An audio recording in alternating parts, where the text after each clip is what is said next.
In a large industrial town, surrounded by factories and office buildings that never seemed to sleep, there lived a man named Jeff. Jeff had worked for decades at one of the biggest companies in town, starting as a junior clerk fresh out of college. He was smart, ambitious, and always the first to arrive and the last to leave. Over the years, he climbed the corporate ladder, outshining his colleagues through sheer determination and relentless hard work. His dedication paid off. Promotions came one after another until he finally landed the prestigious title of company manager, a position that came with a huge salary, a fancy corner office with a view of the city skyline, a big house in the suburbs, and an expensive car parked in his driveway. To outsiders, Jeff seemed to have it all. But with his success came a change. The same man who once stayed late to help co-workers finish their reports now barely acknowledged their greetings in the hallway.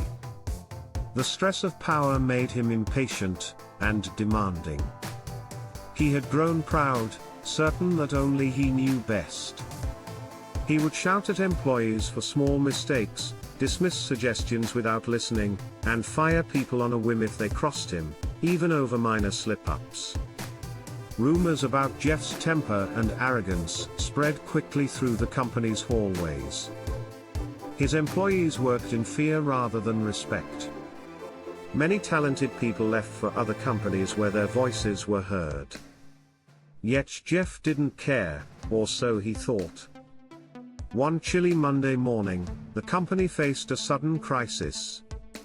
Sales had dropped sharply, customers were going elsewhere, and shareholders were asking tough questions. Jeff locked himself in his office, poring over spreadsheets and reports, trying to find answers. He didn't ask for help, he never did. He believed that if anyone could fix the problem, it was him alone. As Jeff sat rubbing his temples and staring at the mounting pile of paperwork, he heard a soft knock at the door. Annoyed at the interruption, he barked, "Come in." The door creaked open, and in stepped John, one of the youngest employees in the company's IT department. John was new, fresh out of university, but he was known among his peers as a tech prodigy. John clutched a folder tightly in his hands. "Sir, I think I might have an idea that could help us boost sales," he said, his voice trembling. He took a cautious step forward and held out the folder. Jeff barely glanced at it. "An idea? From you? We're not running a school project here, kid." "I don't have time for this nonsense," Jeff snapped. John tried to explain, but Jeff's patience snapped even further. In his frustration and pride, he shouted, "You're wasting my time, you're fired? Get out." John's eyes widened in disbelief. He muttered an apology, turned, and left the office, clutching the folder to his chest like a lifeline that had just been ripped away. Hours passed. Jeff buried himself in his work, refusing to admit the growing sense of guilt gnawing at him. That evening, as he was finally leaving for the day, he bumped into Claire, one of the few senior employees left who still tried to speak reason to him. Claire handed him a folder, the same one John had tried to give him earlier. "John left this with me before he walked out," Claire said, looking Jeff squarely in the eye. "You really should read it. It's good, very good." She didn't wait for him to respond. She turned and walked away, leaving Jeff standing in the hallway, the folder heavy in his hands. At home that night, Jeff pushed his untouched dinner aside and sat alone in his dining room. He opened the folder reluctantly. Page by page, his heart sank. John's plan was brilliant, a fresh marketing strategy that used cutting-edge technology, social media outreach, and an app to attract new customers. It was exactly what the company needed. Jeff felt a wave of shame wash over him. He had been so quick to dismiss a young talent, someone who only wanted to help. He realized, perhaps for the first time in years, just how far his pride had taken him from the man he once was. Without another thought, he grabbed his phone and called Claire to get John's number. He dialed it immediately and, when John answered in a quiet, hesitant voice, Jeff asked to meet him outside a restaurant in town. That night, under the glow of the streetlights, Jeff stood waiting.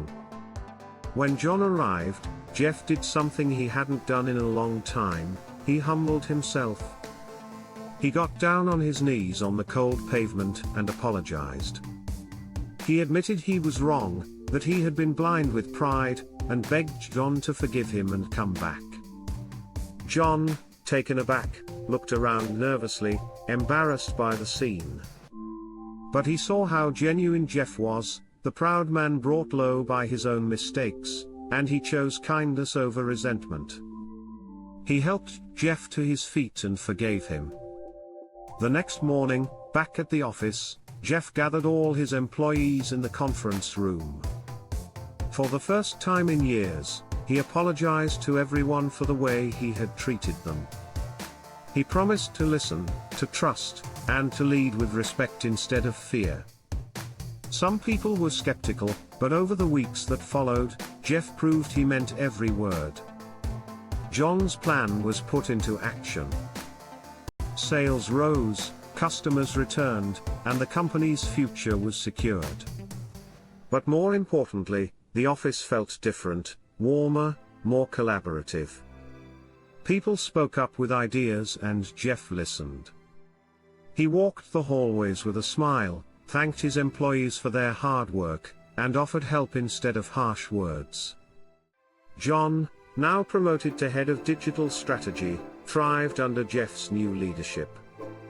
Together, they built a team that turned the company into a modern, innovative powerhouse. And Jeff, for the first time in many years, didn't measure success by the size of his office or the car he drove, but by the respect and trust of the people around him. He had learned that real leaders lift people up, they don't push them down. And sometimes it takes losing sight of who you are to discover who you should have been all along. Thank you for watching, and please remember to like, subscribe and hit that notification bell for more videos like this.